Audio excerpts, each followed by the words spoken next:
UMI Foundation, lembaga yang berpusat di Jalan Ketintang Selatan Gang 1 nomor 5 ini merupakan sebuah lembaga penjamin mutu pendidikan Al-Quran di sekolah atau lembaga pendidikan lainnya. UMI Foundation memberikan support system pada sekolah-sekolah atau lembaga lainnya agar setiap siswa atau santri terlayani dengan baik pendidikan Al-Qurannya. Tujuannya agar setiap siswa atau santri mampu membaca Al-Quran dengan baik. UMI Foundation memiliki sistem mutu yang disebut dengan 7-10-7, yaitu 7 program dasar, 10 pilar mutu, dan 7 tahapan mengajar. Assalamualaikum warahmatullahi wabarakatuh. Baik pemirsa, berjumpa lagi bersama saya dalam program yang selalu dinanti-nantikan. Ya, program yang selalu dirindukan. Ilmani Inspiratif, inspirasi untuk kamu. Baik pemirsa, pada kesempatan kali ini saya berkesempatan mengunjungi kantor UMI Foundation Surabaya. Ini adalah kantor pusat dari UMI Foundation yang ada di Surabaya. Nah, nanti kita akan menemui seseorang. Beliau adalah ketua tim supervisi UMI Foundation Surabaya. Nah, kira-kira seperti apa perbincangan saya dengan beliau? Yuk, ikuti kita terus.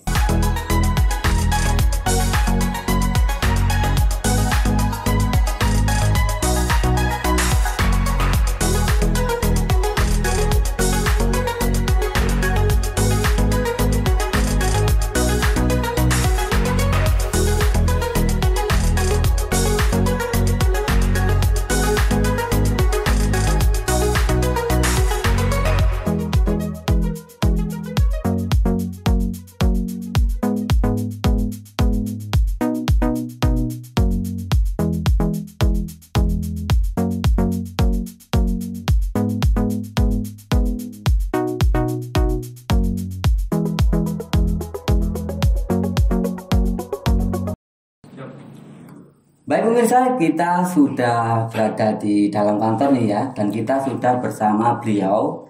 Siapakah beliau? Ya, beliau adalah Ustadz Haji Ahmad Yusuf MS MPD. Ya, langsung saja kita ngobrol dengan beliau biar lebih kenal lebih dalam ya bagaimana sepak terjang beliau di UMI Foundation Surabaya ini ya.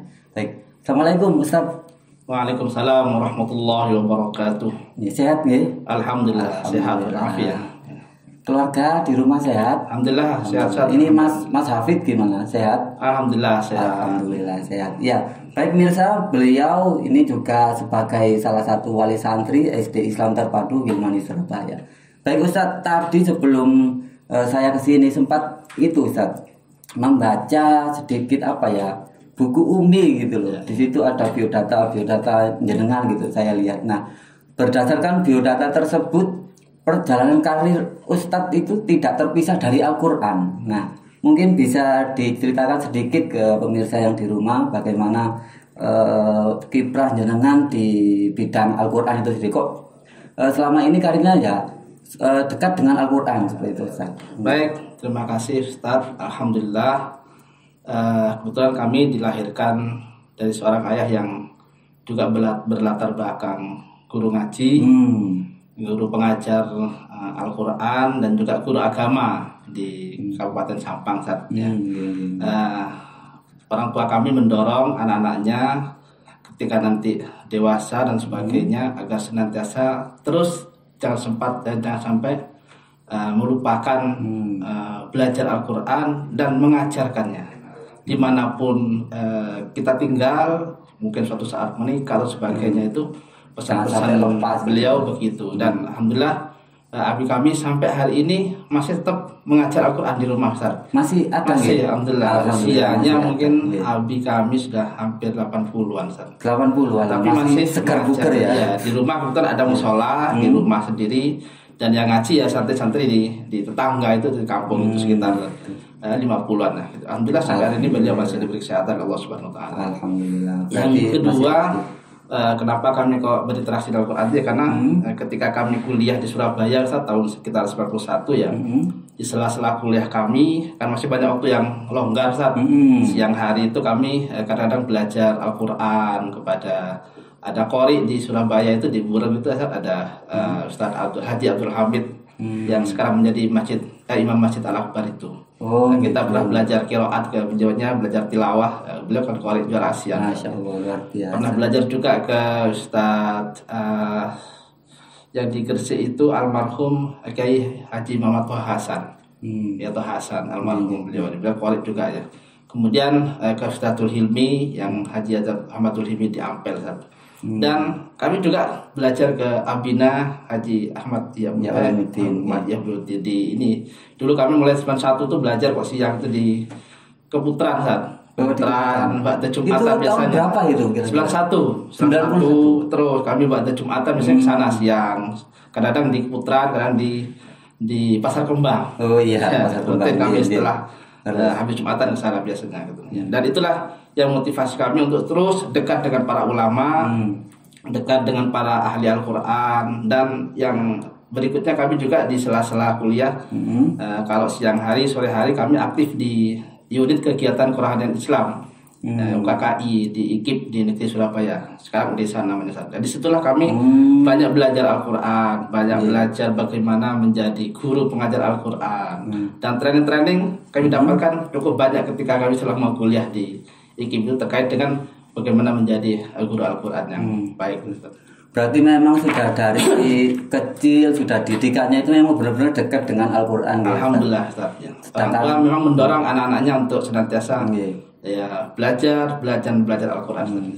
Berarti sebelum jenengan istilahnya kuliah atau sebelum sekolah lah sudah dibesarkan dari api bahwa wis si opo carane ngajar Al-Quran, belajar dan ngajar Al-Quran. Insyaallah gitu. Baik, nah ini mungkin pemirsa yang di rumah juga ingin tahu ini kan, kita tahu bahwa Umi sudah seperti ini ya. Bagaimana awal mula terpikir jenengan untuk membuat metode Umi? Nah, gimana ini? Yang mendorong pertama kali kami menyusun itu adalah beliau, guru kami juga Ustaz Masruri. Ustaz Masruri yang sekarang menjadi Direktur Umi Foundation. Beliau sering melihat bahwa kebutuhan sekolah-sekolah Islam terhadap pembelajaran Al-Quran itu dirasa semakin lama kan semakin besar. Ditunjukkan dengan jumlah jam mata pelajaran yang di sekolah kan kadang-kadang mempunyai porsi terbesar bahkan dibandingkan mata pelajaran yang lainnya. Nah, itu butuh dikelola dengan baik, butuh dibuat sistem yang baik. Nah, disitulah kami diminta untuk menyusun buku metode Umi itu agar kita bisa memastikan anak-anak yang sekolah di lulusan SD atau MI itu bisa membaca Al-Quran dengan benar dan tartil, dengan kita buatkan sistemnya. Makanya metode Umi itu bukan sekedar menjual buku, tapi bagaimana sistem pembelajaran Al-Quran yang baik itu bisa diterapkan di sana. Jadi SDM-nya juga ya, nggak hanya sekedar buku gitu. Bagaimana pengelolaan manajemennya, pengelolaan pembelajarannya, sampai ke taraf kalau di sekolah mungkin sampai ke penilaian dan sebagainya, gitu. Sampai kepada penjagaan mutunya mungkin gitu. Iya, benar. Nah ini Ustaz, kurikulum atau konsep apa yang membedakan metode Umi dengan metode yang lainnya? Baik, pada prinsipnya sebenarnya setiap metode itu sama, punya tujuan yang sama. Bagaimana setiap orang yang belajar dengan metode itu bisa menghantarkan orang yang belajar Al-Quran itu bisa membaca dengan tartil. Itu ya. Ya, tetapi ada yang mungkin membedakan sedikit di Umi. Di Umi itu adalah kita punya seperangkat sistem, bukannya sekedar bagaimana buku itu dipakai, tapi sistem yang menjamin bagaimana pembelajaran Al-Quran itu bisa berjalan dengan baik. Kalau di metode Umi itu dikenal dengan 10 pilar sistem mutu Umi. 10 pilar ya. Nah, kalau 10 pilar itu diterapkan semua di sebuah lembaga yang menggunakan metode Umi, saya yakin insya Allah pembelajaran akan baik. Apa itu? Mulai yang pertama, goodwill management, pengelolanya harus mendukung. Mulai itu yang pertama ya. Sekolah, direktur pendidikannya, ketua yayasannya, memang mendukung diterapkannya pembelajaran Al-Quran dan metode Umi di situ. Bentuk dukungannya ada mulai penyiapan SDM-nya, sarana prasarana yang dibutuhkan, sampai kepada upgrading gurunya kan tentunya butuh biaya, butuh support dan sebagainya itu. Kemudian yang kedua, guru-gurunya harus bersertifikat Umi. Nah, sehingga anak itu kan tergantung guru juga ya. Kalau gurunya bagus, pasti hasilnya akan baik. Insya Allah bagus ya. gitu Yang kedua, waktunya cukup memadai. Nah, di UMI itu kalau memungkinkan itu kalau bisa 4 sampai 5 hari dalam satu pekannya belajar Al-Quran. Gitu ya, Bukan hanya seminggu sekali atau seminggu 2 kali. Benar. Kemudian rasionya yang proporsional. Nah, karena kita belajar itu belajar kompetensi sampai ke skill, keahlian, sampai kelancaran, sehingga tidak bisa di kelas-kelas yang besar, harus dikecilkan. Nah, UMI mensyaratkan kalau bisa satu kelompok itu 10 maksimal 15. Nah, yang tidak kalah penting adalah koordinator yang handal. Koordinator itu mungkin separuh pekerjaan dari bagaimana menata sistem itu dari koordinator yang handal itu. Nah, selebihnya ada target yang jelas, master learning yang konsisten, kemudian ada kontrol kualitas, ya kalau di UMI namanya supervisi baik dari guru-guru, dari koordinator kepada guru-guru, dari tim UMI pusat kepada sekolah dan sebagainya. Dan yang terakhir adalah progress report, ya seperti munakosa sampai kepada hotmail Quran, itu kan bagian dari uji publik yang akan kita tampilkan kepada orang tua dan sebagainya. Berarti sudah tersistem dengan baik ya, mulai dari yang istilah remeh-temeh sampai yang benar-benar yang sulit gitu ya. Ya, itulah yang kami katakan sistem, bukan hanya sekedar pokoknya ada metode, tapi bagaimana sistem tadi itu bisa diterapkan dengan keseluruhannya, bukan hanya sebagian-sebagian. Dan itulah yang menjadikan sebuah lembaga itu bisa eksis, bisa on the track, bisa di standar yang baik. Iya, jadi nggak hanya jual buku saja gitu ya, tapi benar-benar SDM-nya itu benar-benar ditata mulai dari awal sampai benar-benar sukses gitu ya. Iya, baik Ustadz. Nah, ini bagaimana UMI berproses dari yang awalnya mungkin orang tidak mengenal hingga sekarang banyak digunakan baik di sekolah maupun TPQ. Ini hampir di seluruh Indonesia. Mungkin cerita saya pribadi nih Ustadz. Saya dulu waktu kecil itu kalau tahunya itu Iqra. Nah, mungkin Iqra. Nah, sekarang ini baru tahu 3-4 tahunan saya baru mengenal UMI gitu. Nah, mungkin bisa diceritakan bagaimana UMI berproses. Ya, alhamdulillah Ustadz. Sebenarnya prosesnya berjalan secara alamiah saja. Ya, biasa aja. Kami menyusun bersama tim itu tahun 2006 saat. 2006 ya. Hampir setahun kita susun buku itu, dan kami tidak gegabah untuk kemudian mensosialisasikan, tetapi kami pilih beberapa sekolah yang mau untuk dijadikan sebagai sekolah labnya, tempat kami untuk istilahnya trial dan sebagainya ya. Alhamdulillah waktu itu ada 6 sekolah di Surabaya itu di se-Indonesia Ustaz. Ya, ada di Bekasi. Di Bekasi itu ada SDIT Nur Hikmah yang merupakan afiliasinya dari Al-Hikmah waktu itu. Kemudian di Depok itu ada SDIT Ruhama. SDIT Ruhama. Kemudian di Bandung itu ada SDIT Nur Ar-Rahman. Kemudian di Sidoarjo itu kita ada sekolah SDIT Insan Kamil, mungkin Insan Kamil ya, saya ada SDIT Nurul Fikir sebagainya. Kemudian di Jember itu ada SDIT Al Furqon yang bukan sekolah besar di sana. Dan sekolah-sekolah tadi cukup membuat representasi di beberapa lembaga yang sebarannya se-Indonesia sudah cukup itu. Bahkan sebenarnya ada satu sekolah yang ada di Kalimantan juga ada Hasbunallah di Tabalau, dan juga di SDIT Ukhuwah Banjarmasin. Itu juga bagian sekolah yang awal-awal kami kemudian menguji cobakan metode UMI itu. Alhamdulillah dalam waktu setahun itu respon dari lembaga yang kita buat itu sangat baik. Dibuktikan dengan kalau ada lomba-lomba itu kita selalu menang itu katanya gitu ya.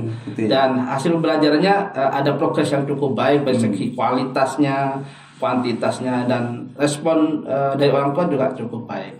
Dan itu kemudian maju di tahun-tahun berikutnya. Banyak permintaan, dan permintaannya luar biasa, justru bukan dari kami tapi dari sekolah-sekolah yang tahu kepada sekolah-sekolah yang tadi itu ya, jadi ketok tular bahasa Jawa. Benar. Nah, di situlah kemudian mulai banyak pengguna UMI dalam waktu nggak sampai berapa, hanya setahun aja sudah hampir 15.000. Jadi mulai dari 2006 tadi itu setahun 2007. Tapi kami betul-betul melonsingkan istilahnya membuat UMI terbuka itu di 2010 yang betul-betul secara siap kami kemudian kelola dengan baik. Dan sistem. Alhamdulillah sampai hari ini pengguna UMI kurang lebih 2.940 lembaga. 2.940 lembaga se-Indonesia, data sampai bulan ini saat ini, alhamdulillah. Kemudian kalau santrinya 359 ribuan. Santrinya 390 yang belajar metode UMI. Itu termasuk sekolah yang akademik dengan termasuk TPQ gitu ya. Kemudian gurunya yang aktif mengajar dan sudah bersertifikat UMI 19.100 690-an, hampir 20.000 lah. Termasuk asatidz Gilmani ya. Termasuk guru-guru Gilmani Iya, yang benar. aktif, yang luar biasa, yang sudah bersertifikat semua, Masya Allah gitu ya. Alhamdulillah. Ya, saya Dan ini Ustaz. tersebar di 28 provinsi se-Indonesia. Alhamdulillah. Berarti hampir di semua provinsi ada ya hampir perwakilan 90%, dari iya. sekolah yang Kemarin yang terakhir kita jamak itu di Aceh. Di Kalau Aceh? di Irian, Papua dan sebagainya sudah lama Ustaz. Sudah sampai ke Freeport di sana juga ada, Sorong dan sebagainya. Alhamdulillah cukup banyak. Masya Allah, luar biasa. Ini saya baru tahu sekarang Ustaz. Betul. Program ini luar biasa loh pemirsa. Ini kalau nggak di program ini ya pemirsa mungkin nggak tahu gitu ya bagaimana Umi berproses gitu. Baik Ustaz, selain mengembangkan buku, nah dengan metode Umi, program lain dari Umi Foundation ini apa? Kan ini kan ada buku, mungkin ada yang lain dari Umi Foundation, program yang lain. Ya kita sebenarnya lebih konsen kepada pembelajaran Al-Quran, tidak kepada yang lainnya. Walaupun banyak sekali dari customer kita, para pengguna kita yang meminta ada pelatihan-pelatihan yang selain Al-Quran ya. Tapi kita core-nya lebih kepada bagaimana Al-Quran yang ada di lembaga itu dikelola dengan baik. Tetapi turunannya dari metode itu cukup banyak Ustaz. Ada terjemahan Al-Quran yang mungkin di Ilmani sudah menggunakan, ada tahfidz yang sekarang se-Indonesia sudah menjadi booming sekarang kan ya. Yang menjanjikan lulus SD itu harus hafal 3 juz, harus hafal 5 juz. Bahkan kalau di Kalimantan Selatan di Sangatta itu di SD Darussalam itu juga bahkan menjanjikan sampai 20 juz dan sebagainya. Itu sesuatu yang luar biasa. Dan itu kita harus support, itu kita harus berikan sistemnya, bagaimana cara mengelolanya, cara memanagenya, dan di metode ini juga sudah ada bukunya. Kemudian ada baca bahasa Arab juga ada. Kemudian ya pendalaman tahsin buat para guru, buat para trainer dan sebagainya. Insya Allah kita lebih konsis kepada pengembangan Quran. Walaupun sebenarnya kita juga ada training yang lain, tetapi mungkin Universitas lebih konsen kepada bagaimana pengembangan Quran. Kalau misalnya selama pandemi seperti ini, apa ya kayak pelatihan gitu masih tetap eksis ya, maksudnya masih tetap ada gitu. Alhamdulillah Ustaz ya, kita kan mencoba membaca pola-pola yang terjadi di sekitar kita. Kalau pandemi ini kita tunggu terus sampai berakhir kapan juga tidak jelas ya, kita hanya diam aja. Alhamdulillah pola itu sudah kita temukan. Ya secara umum membacanya online aja.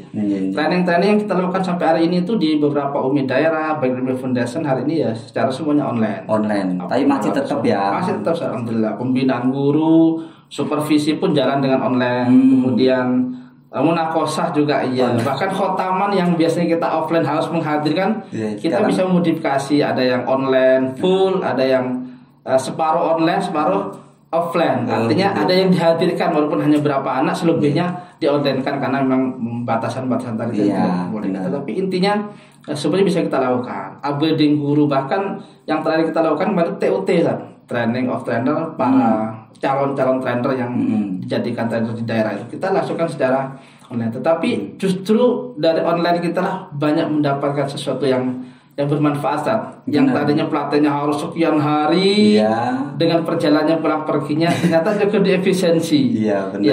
Perjalanan pulang pergi ada hikmah tersendiri ternyata banyak positifnya.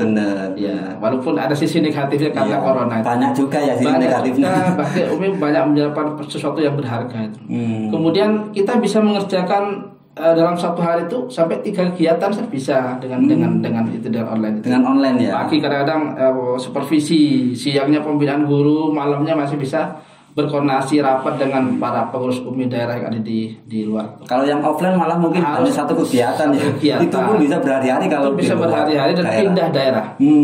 Begitu. Hari ini ada di Kalimantan, siangnya sudah pindah ke Bekasi, malamnya sudah pindah ke Surabaya lagi. Iya benar. Nah ini Ustaz, mungkin dari pemirsa yang di rumah pengen mengajar di Umi atau seperti apa. Nah ini syarat jadi trainer atau pengajar di Umi itu seperti apa? Barangkali ada pemirsa yang ingin jadi pengajar di Umi gitu Ustaz. Baik, terima kasih Ustaz. Jadi untuk menjadi seorang pengajar Al-Quran di metode Umi itu sangat sederhana sekali. Yang pertama yang penting bacaan Al-Qurannya bagus Ustaz. Yang penting bacaan Al-Qurannya bagus tuh. Dengarkan pemirsa. Ya, bagaimana kalau nggak bagus ngajar anak pasti hasilnya juga nggak bagus. Anak itu ada apa katanya guru. Jadi gurunya dulu ya yang bagus ya. Dan kami memang konsen kepada guru dulu sebelum pada yang lainnya. Benar. Nah untuk bisa bagus tuh kita lakukan tahsin, misalnya pembinaan bacaan. Kemudian yang sudah bagus kita tasheh untuk bisa mengikuti metodologi nantinya. Sehingga yang kedua, persyaratan harus memahami metodologi, bagaimana cara mengajarkan buku metode Umi, cara mengelola, cara memanage pembelajaran Al-Quran dengan metode Umi itu. Itu kalau menjadi guru, cukup 2 aja. Bacanya bagus, paham metodologi cara mengajar, memanage, mengelola sesuai metode Umi tadi itu ya. Nah, nanti berikutnya tetap ada upgrading continuous improvement berikutnya. Untuk menjadi seorang trainer, ya tentunya dia harus menjadi seorang guru yang baik dulu di sebuah lembaga. Jadi tingkatannya guru dulu, baru trainer kalau dia bagus begitu ya. Tidak hanya guru, Ustaz, tapi harus guru yang baik di sebuah guru lembaga. Yang baik ya. Jadi kalau yang guru-guru biasa kayak saya gini, bagaimana bisa membina orang lain kan kalau gurunya biasa aja kan begitu. Tentunya bahkan kalau bisa dia pernah jadi koordinator. Dan koordinator yang baik lagi begitu ya. Kenapa? Ketika dia menjadi trainer kan kecenderungan membina guru yang lain, mensupervisi sekolah, kemudian mengcoach dan sebagainya, bahkan mengarahkan. Tentunya dia harus punya keahlian yang lebih daripada seorang guru, dan itu harus ada. Kemudian tambahannya dia harus hafal minimal 2 juz dari Al-Quran. Minimal 2 juz ya. Karena guru-guru kita rata-rata 1 juz 2 juz sudah banyak. Nah, kalau trainernya nggak sampai gitu, nggak bisa membinanya. Iya benar. Nah, jusnya silahkan bisa jus 30, 29, bisa 30, bisa 1 sebagainya. Nanti setelah jadi trainer biasanya tiap tahun minimal 1 sampai 2 juz tuh dia harus upgrading, harus menambah hafalannya. Jadi kalau asatid di Gilman di Umi ini seperti itu ya? Ada target ya. Minimal hari ini hanya 2 juz ya, tahun depan minimal 3 juz sudah. Tahun depannya lagi 4 juz. Ya seiringnya terus bertambah begitu. Kalau 1 juz 1 tahun saya pikir sangat ringan sekarang itu.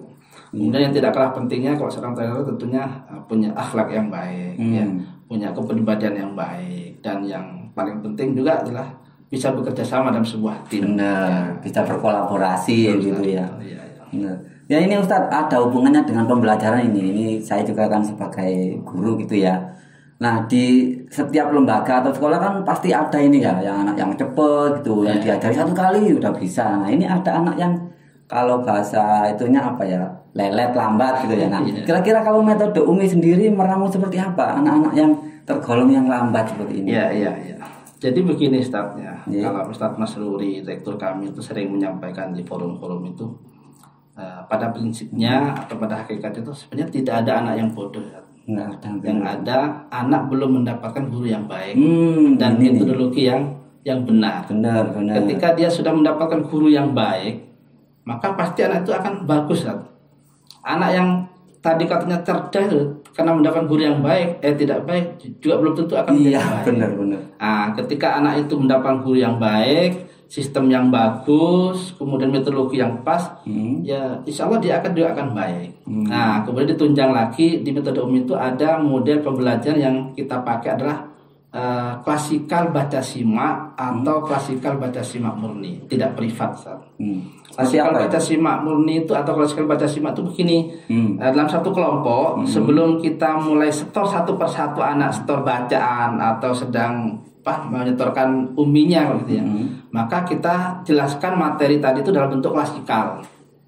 Nah, sebelum menjelaskan pokok bahasan yang baru, kita review yang kemarin. Itu namanya apersepsi, mengulang yang sebelumnya, biar ingat lagi. Iya benar. Nah, setelah itu baru dijelaskan pokok bahasan lewat klasikal itu secara bersama-sama. Nah, setelah itu baru gantian satu persatu membaca setelah dijelaskan tadi itu di bukunya. Nah, pada saat satu membaca, yang lainnya harus menyimak anak yang membaca itu namanya baca simak. Dari menyimak itu sebenarnya anak yang tadinya kemarin sudah bisa membaca jadi ingat lagi materinya. Karena sering diulang oleh temannya. Simbiosis mutualisme kalau saya bisa mengatakan. Jadi kemudian yang kedua, buat anak yang hari ini belum sampai ke halaman yang dia sedang baca itu bagian dari persiapan belajar. Dengan mendengarkan berkali-kali teman yang membaca di halaman di atas, dia jadi ngerti. Sehingga pas gilirannya dia membaca sudah lancar. Kalau pas baca simak murni itu jilid sama, halamannya dibuat sama semua. Gitu. Kan ada yang kadang-kadang satu kelompok tuh bagus semua terus dan aktif semua, tidak ada yang bolosan dan sebagainya. Ya kita usahakan buat yang sama terus.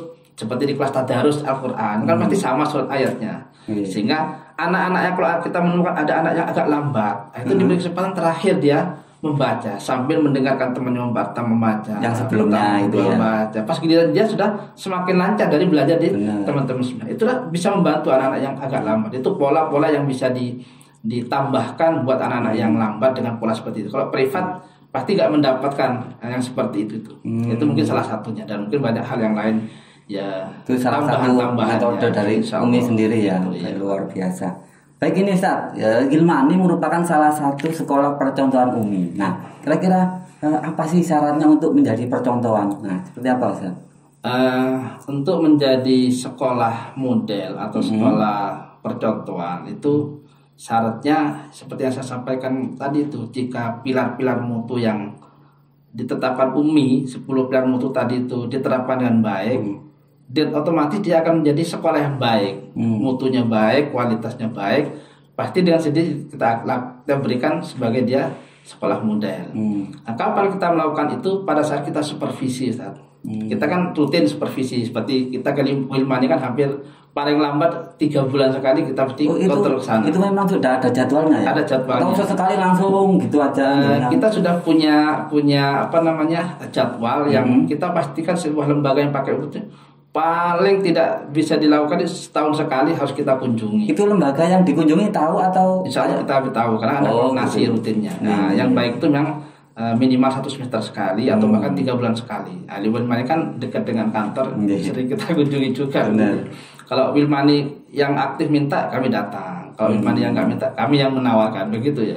Sehingga ketemu. Pokok intinya kita butuh yang pingin baik Qurannya kan bukan hanya SDIT Wilmani, tapi metode Umi kepingin Umi yang ada di sana itu juga harus baik. Al-Quran yang ada di sana itu juga harus bermutu dan sebagainya. Ketika pilar-pilar tadi sudah bagus, Kutbil manajemennya iya, guru-gurunya semuanya bersertifikat, tahapan membaca ketika mengajar itu baik, kemudian rasionya juga sudah sesuai, waktunya sudah memenuhi, kemudian mastery learningnya, bahkan sampai ketika munakosa kan kita lihat tuh nilainya. Nilainya ternyata bagus-bagus, bahkan tidak ada satupun yang tidak lulus, tidak ada yang hair sama sekali. Bahkan ketika uji publik, wah sampai orang tua merasa puas dan sebagainya. Ditambah dengan ketika kita kunjungan supervisi, memang penerapan pembelajaran di kelas bagus, dan itulah kita layak untuk diberikan sertifikat sebagai sekolah model. Kalau di Dikdas mungkin akreditasi nilainya A. Kalau dan misalnya, yang mendapat sekolah model itu bukan hanya baik, harus sangat baik. Nilainya baik, 91 ke atas. Berarti Gilmani termasuk amat sangat termasuk baik. Wilmani. Nah, ini nih pemirsa, harus dicatat nih ya. Tahun kemarin kita sudah memberikan sertifikat sekolah model ya pada saat khotaman. Itu sebagai apresiasi bahwa Wilmani telah menerapkan sistem itu. Ditambah lagi Wilmani kan lengkap programnya. Ada tartil, ada tahfidz, turjuman Al-Quran dan sebagainya. Nah, itulah yang saya semakin yakin Wilmani layak untuk dijadikan Masya Allah, sekolah model. Luar biasa. Ya, ini saat tadi kita menyangkut terkait Umi gitu ya. Mungkin sekarang lebih ke dalam lagi Ustaz. Ini Ananda Hafid dan Mas Hanif itu kan bersekolah di Gilmani. Nah, ini mungkin saya yang di rumah ingin tahu juga ini, penasaran ini. Mengapa kok dengan pilih Gilmani? Nah, ya.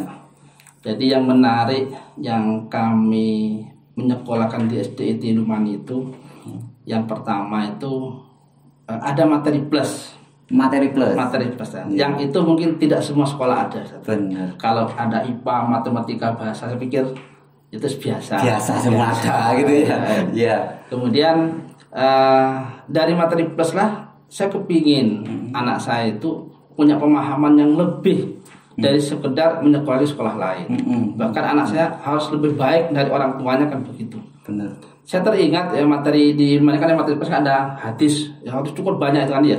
Bahkan seperti hadis arba'in itu kan ya. Nah, kemudian ada doa dan zikir yang cukup banyak. Doanya banyak sekali, zikir-zikirnya panjang. Benar. Ada yang membuat saya itu menjadi tertarik itu ada materi Aqidatul Awam ya. Saya teringat materi Aqidatul Awam itu untuk mendapatkan materi itu saya dulu ketika saya kan sekolah negeri dulu pastinya. Duhur pulang. Nah, siang abi saya sekolah lagi kan. Sekolah dinia di madrasah dinia. Madrasah dinia. Yang jam 1 sampai jam 5. Nah, di situ tuh ada Aqidatul Awam, Sulamat Taufik, ada ya Jurmiyah, ada dan sebagainya. Dan saya ingat Akhirul Awam itu saya waktu itu kelas 3 kelas 4 SD ya. SD. Nah, ternyata di Wilmani kelas 1 sudah bisa ya. Kelas Iya. 2 ya. Terus mulai ngapal-ngapalkan kelas 2 nadom-nadom itu. Saya ingat betul nadoman yang saya sangat terngiang waktu itu kan ketika ada soal sebutkan urutan 25 nabi. Harus urut kan. Nah, tinggal baca aja nadomnya. Hum Adamun Idrisuluhun Huduma Soleh wa Ibrahim wa Ismail sampai Isa wa khatimun da'waya alaihimu salatu wassalamu alaihi madamatil ayyam. Ternyata itu ada di Akhirul Awam semua. Dan ternyata di Wilmani itu ada. Wah, ini ketepatan tanpa cari sekolah madrasah lagi yang siang, di Wilmani sudah ada semua. Dan saya yang menjadi sangat terenyuh sekali Ustaz, ya kemarin ketika pandemi kan banyak masjid di lockdown itu ya. Benar. Masjid tutup ya. Tutup. Dan kita ya sempat sholat di rumah bersama, sholat berjamaah di rumah. Karena Mang Hanif sama Hafid itu kan masih kelas 4, kelas 5, kelas 3, kelas 5, belum balik. Seandainya balik pasti saya suruh ngimam ya. Karena memang baca sudah bagus. Hafid kelas 3 sudah ikut khotaman tartil sama tahfiz. Hafid sudah hafal 3 juz sekarang. Kakaknya itu alhamdulillah sudah lulus SMP kemarin sudah hafal 30 juz. Seandainya dia balik pasti saya suruh ngimami. Tapi karena belum saya ngimami. Sekeluarga berjamaah 2.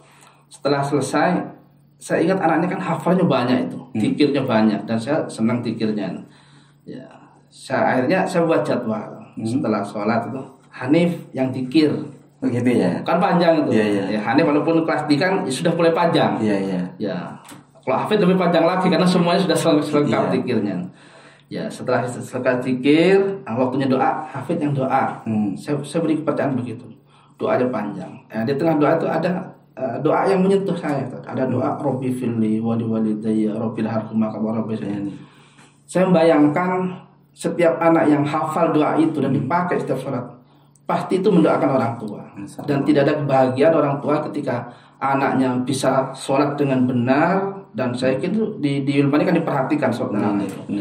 Dan mendoakan orang tua dan baca Al-Qurannya bagus.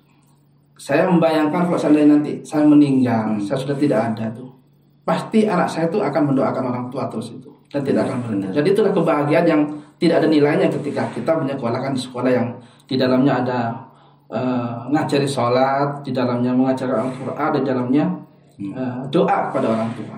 Dan itulah yang kita harapkan, doa anak yang soleh yang mendoakan kedua orang tuanya. Tidak ada yang lain. Selebihnya ya yang lainnya sama dengan sekolah yang lain. Yang itu yang tidak ada di sekolah yang lain, yang ada di Wilmani di situlah. Karena sebenarnya tujuan dari kita mendidik anak kan ya di situ ya. Iya, bagaimana akhlak, bagaimana praktik pada orang tua, dengan tadi mendoakan orang tua kan itu sama saja sudah kesuksesan dalam kita mendidik kan seperti itu. Sangat luar biasa ini. Kalau enggak seperti ini mungkin saya enggak tahu ceritanya seperti ini gitu. Ya, jadi rugi kalau enggak sekolahkan di Wilmani rasanya. Iya benar. Karena ini kita orang tua belum tentu bisa ngajar yang segitu banyaknya hadis, segitu runtutnya zikirnya, dan saya pikir zikir-zikir tadi itu yang diajar oleh Abina pada para guru kita, dan berkahnya dari Abina ya mungkin insyaallah sampai kepada kita semuanya. Nah ini Ustaz, ini kan kita tahu ya semuanya jenengan ini sibuknya luar biasa meskipun pandemi kan tetap kayak apa pelatihan atau apa supervisi. Nah ini Ananda Hafiz dan Hanif ini kan seperti yang jenengan jelaskan tadi bahwa cerdas dan berkepribadian baik, sopan dan juga berprestasi. Nah ini mungkin pemirsa yang di rumah ini kepengen apatis atau amalan khusus gitu Ustaz. Bagaimana supaya mempunyai anak yang sopan santun dan berprestasi seperti itu, gimana Ustaz? Sebenarnya di keluarga kami itu sangat sederhana Ustaz, dalam menanamkan kepribadian pada anak kita itu. Ya, tidak ada guru yang lebih baik daripada uswah yang diajarkan kepada anak kita. Dan itulah yang diajarkan oleh Rasulullah kepada kita ya, contoh teladan yang baik.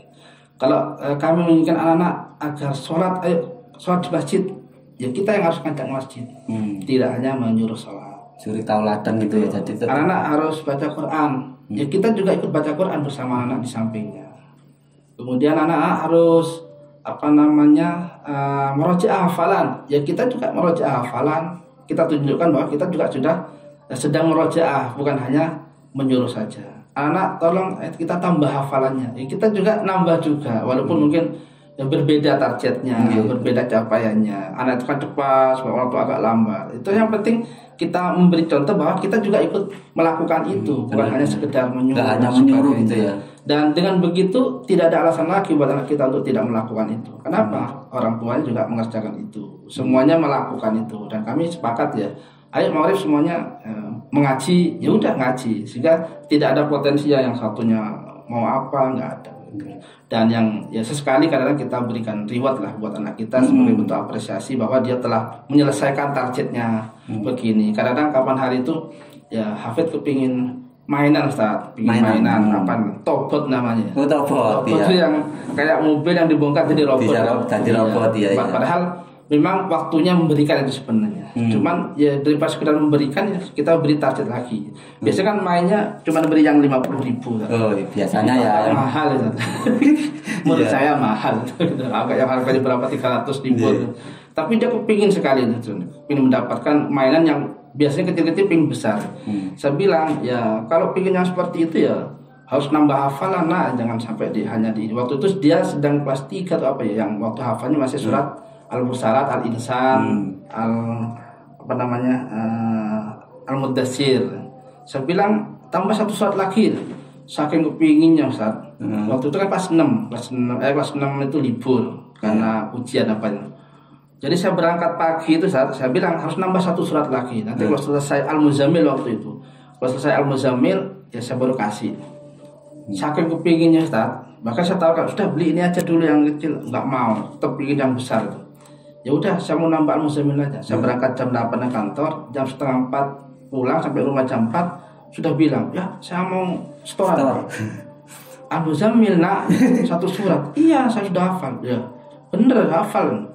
Bener tak? Saya tunggu dengarkan Al-Muzammil yang 1 halaman setengah itu. 1 hari selesai dan lancar. Bener. Karena saya bilang kalau nggak lancar ya tidak diakui sebagai hafal, kalau hanya sekedar hafal. Dan lancarkan luar biasa. Itu jadi sebenarnya motivasi yang paling sederhana buat anak seperti itu. Dan ya ayo berangkat ya, tunggu dulu saat Maghrib dulu dan sebagainya. Iya, jadi sebenarnya anak kita punya potensi yang luar biasa kalau dia diasah. Yang selama ini kan di Wilmani mungkin ayo sedikit aja, tapi kita coba di luar mengangkat potensi yang luar biasa. 1 hari bisa 1 surat bisa. Hasilnya luar biasa ya. Cuman memang butuh pancingan, butuh trigger dan sebagainya. Tapi kan nggak cukup harus berkali-kali dikasih hadiah tertentu. Iya. Kadang-kadang motivasi seperti itu kan ya ada baiknya ada tidaknya. Iya. Sehingga kita luruskan. Ya sesekali aja kita perlu memberikan reward dan sebagainya. Ya selebihnya kita luruskan bahwa niat menghafal itu semata-mata menghafal Allah Subhanahu wa taala. Itu aja Ustaz ya. Jadi tidak ada tips yang lain kecuali ya kalau pingin anaknya begini ya kita ikut. Ya teladan dari kita sendiri ya. Benar. Ini pemirsa. Jadi kita tidak hanya menyuruh anak kita, tapi kita juga melakukannya. Yang terpenting itu. Baik Ustaz, sebelum berakhir mungkin ada pesan untuk pemirsa yang di rumah seperti apa? Mungkin cara mencintai Al-Quran atau seperti apa? Ustaz, terima kasih di akhir pertemuan ini. Jadi tidak ada pesan yang terbaik kecuali pesan yang dipesankan oleh Nabi kepada kita semua untuk senantiasa kita senang belajar Al-Quran, senang membaca Al-Quran, memahami apa yang dibaca, dan yang tidak kalah pentingnya mengamalkan apa yang sudah kita baca itu. Khairukum man ta'allama Al-Quran wa 'allamahu. Sebaik-baik di antara kita adalah orang yang belajar Al-Quran, yang mengajarkan Al-Quran dan mengamalkan Al-Quran. Dan dengan harapan nanti kelak di hari kiamat Al-Quran akan memberikan syafaat kepada kita semuanya. Ya, kata terakhir, ingin selamat dunia akhirat, amalkan Al-Quran. Quote yang luar biasa. Kalau ingin selamat, diamalkan Al-Quran gitu Ustaz. Baik, terima kasih Ustaz atas waktunya hari ini, luar biasa. Ini tempatnya juga luar biasa. Ini mungkin pemirsa yang di rumah ini apa ya, pangling mungkin gitu ya, kok sekarang tempatnya jadi bagus gitu. Ini di kantor Umi Foundation ya. Tempat kami online. Iya. Baik pemirsa, demikian tadi perbincangan kita dengan Ustadz Haji Ahmad Yusuf MS MPD. Semoga perbincangan kita bermanfaat untuk kita semua. Sampai jumpa di video-video berikutnya. Assalamualaikum warahmatullahi wabarakatuh. Bye bye.